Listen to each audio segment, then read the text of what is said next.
Silakan Ibu Menteri Keuangan. Terima kasih Yang Mulia. Izinkan saya mungkin mengelompokkan beberapa topik yang disampaikan oleh beberapa Yang Mulia Hakim. Pertama yang tadi cukup banyak ditanyakan mengenai automatic adjustment. Nampaknya muncul persepsi bahwa automatic adjustment dilakukan untuk membiayai bansos. Saya tegaskan tidak. Jadi kami sampaikan seperti ini. Automatic adjustment itu sudah dilakukan sejak APBN 2022. Di dalam APBN 2022 itu Undang-Undang 6 tahun 2021 pasal 28 ayat 1 huruf E. Di APBN 2023 yaitu Undang-Undang 28 tahun 2022 diatur di pasal 32 ayat 1 huruf E. Dan di APBN 2024 yaitu Undang-Undang 19 tahun 2023 diatur pada pasal 28 ayat 1 huruf E. Tadi ditanyakan oleh Yang Mulia Ibu Eni mengenai kenapa pada awal tahun sudah dilakukan automatic adjustment. Kami sampaikan bahwa automatic adjustment memang selalu dilakukan pada awal, yaitu pada tahun 2022 automatic adjustment dilakukan melalui surat Menteri Keuangan tanggal 29 November 2021. Bahkan sebelum tahun anggaran dimulai kami sudah menulis untuk melakukan automatic adjustment. Surat nomor S/1088/MK. Bahkan di tahun 2022 kami melakukan 2 kali automatic adjustment dengan surat kedua tanggal 23 Mei 2022 dengan surat S/458/MK ini untuk melakukan tambahan automatic adjustment. APBN 2023 automatic adjustment dilakukan dengan mengirim surat tanggal 9 Desember 2022. Jadi bahkan sekali lagi belum mulai tahun anggaran, yaitu dengan surat nomor 1 S/1040/MK. Dan di APBN 2024 kami mengirimkan surat automatic adjustment tanggal 29 Desember 2023, yaitu dengan surat S/1082/MK. Yang menarik perhatian publik nampaknya hanya yang tanggal 29 Desember 2023, karena memang sudah mulai hawa pemilu. Tapi sebetulnya dari tahun 22 kami selalu melakukan automatic adjustment. Apakah automatic adjustment dipakai untuk membiayai bansos? Tidak. Karena bansos dan perlinsos sudah dianggarkan di APBN, baik di bagian anggaran kementerian masing-masing, tadi dari Kemendikbud, Kementerian Agama, Kementerian Kesehatan, Kementerian Sosial, dan yang lainnya, maupun di bagian anggaran Bendahara Umum Negara. Itu seperti subsidi atau melalui transfer dana keuangan ke daerah seperti BLT desa. Jadi bansos itu posnya beda sama sekali dan tidak dibiayai oleh AA atau automatic adjustment. Automatic adjustment 5% ini adalah bagian untuk mengelola APBN secara fleksibel dan menambah daya tahan APBN, terutama untuk menjaga postur APBN, terutama pada tingkat defisitnya pada saat kita menghadapi berbagai guncangan dan ketidakpastian. 5% diperkirakan sesuai dengan data historis dari seluruh kementerian lembaga, rata-rata penyerapan anggaran mereka adalah di sekitar 95%. Dengan demikian, waktu kami menyampaikan AA 5%, itu diharapkan tidak mempengaruhi kemampuan KL untuk menjalankan program-program prioritas, dan dana AA itu tidak dialihkan ke kementerian lembaga yang lain. Jadi tetap miliknya KL, hanya kita blokir. Apabila kementerian lembaga betul-betul memiliki prioritas dan urgensi yang tinggi, mereka akan bisa meminta untuk dibuka blokir. Tapi itu sangat selektif, karena memang tujuannya untuk meningkatkan disiplin fiskal dan penajaman prioritas di dalam masing-masing KL. Itu untuk automatic adjustment. Tadi yang itu yang menanyakan Yang Mulia Eni, Yang Mulia Ibu Eni, Yang Mulia Pak Guntur, dan Yang Mulia Pak Saldi Isra. Untuk Yang Mulia Pak Guntur, tadi menanyakan perbedaan refocusing dengan automatic adjustment. Refocusing dilakukan terutama pada saat terjadinya shock yang jauh lebih besar terhadap APBN, yaitu seperti terjadi pandemi. Pada saat itu anggaran across the board semuanya dipotong dan dialihkan ke suatu program khusus, yaitu penanganan pandemi. Jadi dalam hal ini APBN-nya diambil dari KL kemudian dipindahkan ke program lain dan di kementerian lain. Dan karena ada perubahan anggaran antar KL dan antar program, ini hanya bisa dilakukan dengan undang-undang. Makanya pada saat pandemi dilakukan melalui Perpu 1 tahun 2020 yang kemudian menjadi Undang-Undang Nomor 2 tahun 2020, di mana DPR memberikan persetujuan. Di tahun 2021 Undang-Undang APBN, DPR telah memberikan persetujuan melalui Undang-Undang APBN. Karena waktu itu di tengah situasi pandemi dan tidak mungkin melakukan banyak pertemuan, maka di dalam Undang-Undang APBN built-in sudah dimasukkan kemungkinan perubahan program dan KL dengan hanya melakukan perubahan Perpres. Kemudian Yang Mulia Bapak Danilius Mikvoh tadi menanyakan apakah Undang-Undang APBN itu diturunkan hanya dengan satu Perpres atau berapa Perpres.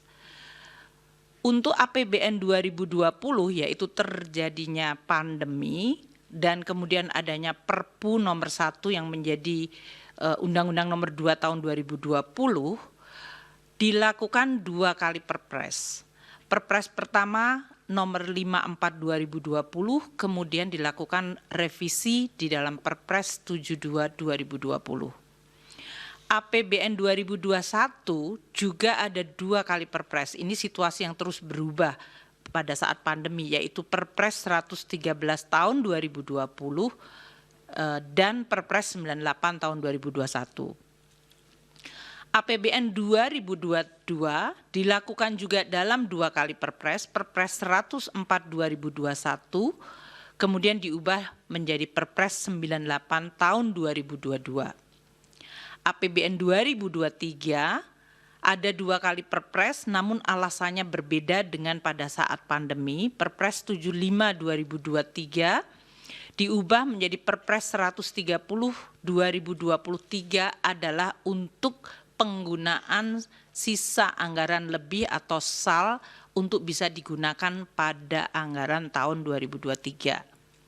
Sedangkan untuk APBN 2024 itu baru 1 Perpres, karena ini juga baru 2 bulan, moga-moga tidak berubah Perpresnya Bapak. Tapi ini kita untuk 2024 rincian pelaksanaan Undang-Undang APBN 2024 yaitu Undang-Undang 19 tahun 2023 dilakukan turunannya hanya baru 1 Perpres yaitu Perpres 76 tahun 2023. Yang Mulia Ibu Eni tadi menanyakan bansos dilakukan awal tahun, uangnya dari mana?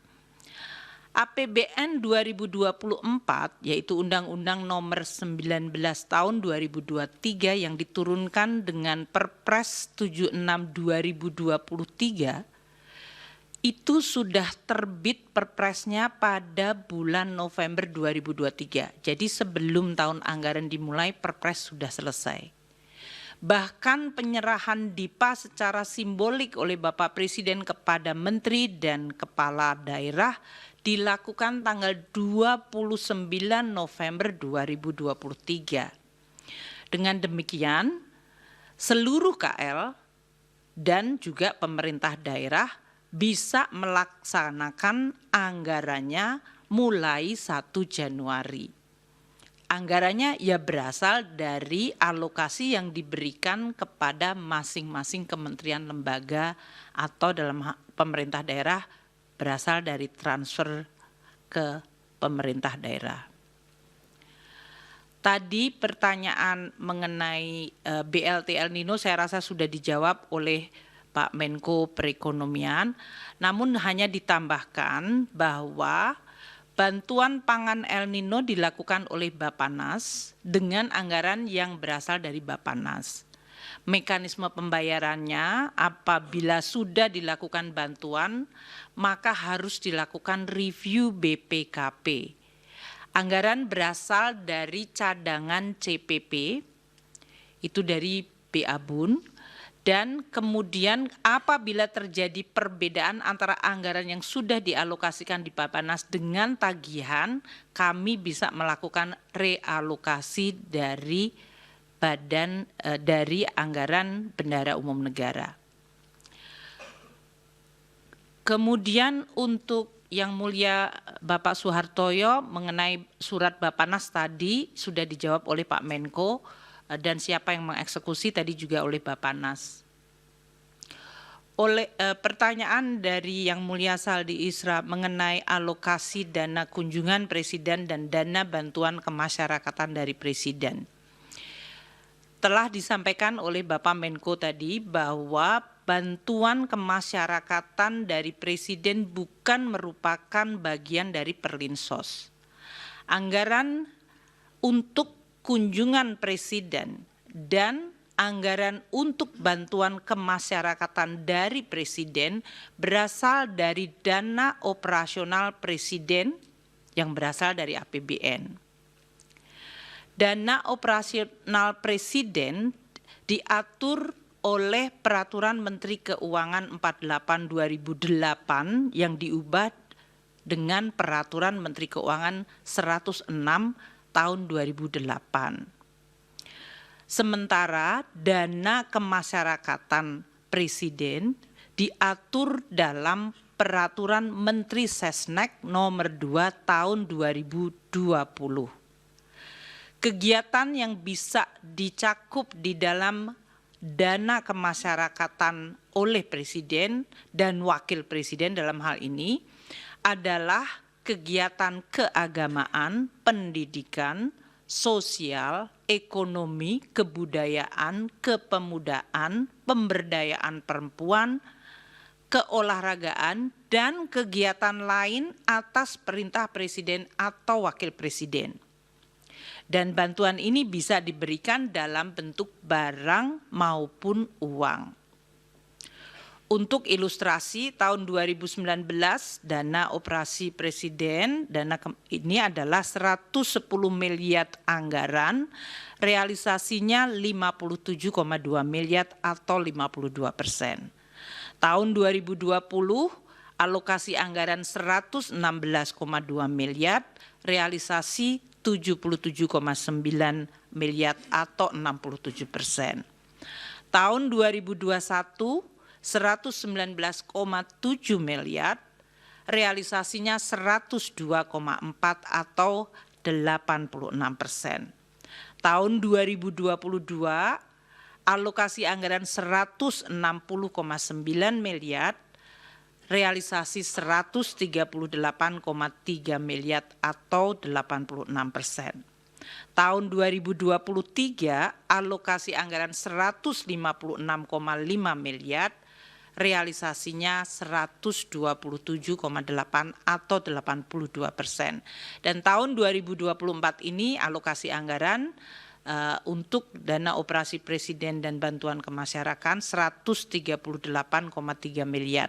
Sampai dengan bulan ini, bulan Maret, April ya, adalah 18,7 miliar atau baru 14%. Yang Mulia Bapak Arsul Sani tadi menanyakan mengapa di dalam Undang-Undang APBN 2024 tidak terdapat pasal 27 seperti yang ada di dalam Undang-Undang APBN 2023.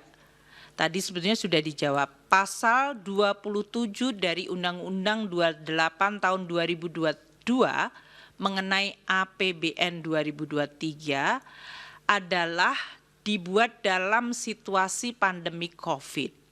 Pada saat itu pemerintah bersama dengan BPJS harus bekerja sama untuk penanganan permasalahan kesehatan dan masalah sosial terutama untuk tenaga kesehatan.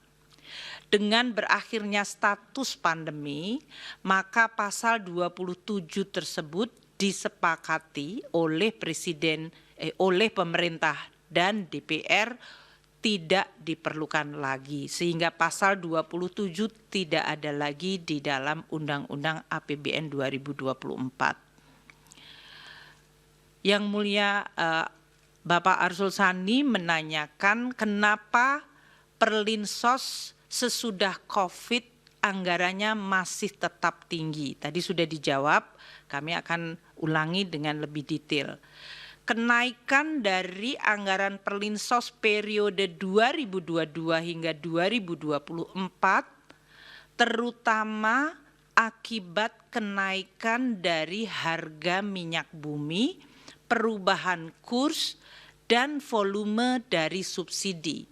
Jadi bagian dari anggaran Perlinsos yang paling besar naiknya atau yang mengalami perubahan sangat besar adalah pada bagian subsidi, terutama subsidi energi. Namun subsidi pupuk juga tahun 2024 ini meningkat cukup besar.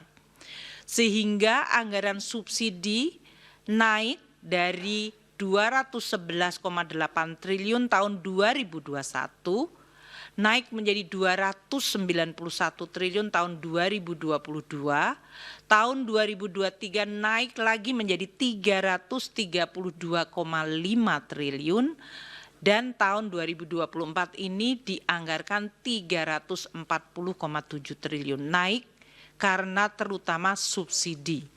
Sementara anggaran Perlinsos dari kementerian lembaga yang lain serta dari Kemensos relatif tidak berubah. Perubahannya seperti yang tadi telah saya sampaikan pada pidato pembuka, yaitu untuk Kemendikbud karena ada unit cost pada pendidikan menengah, dan kemudian di Kemensos karena menambah untuk aktivitas lansia dan disabel.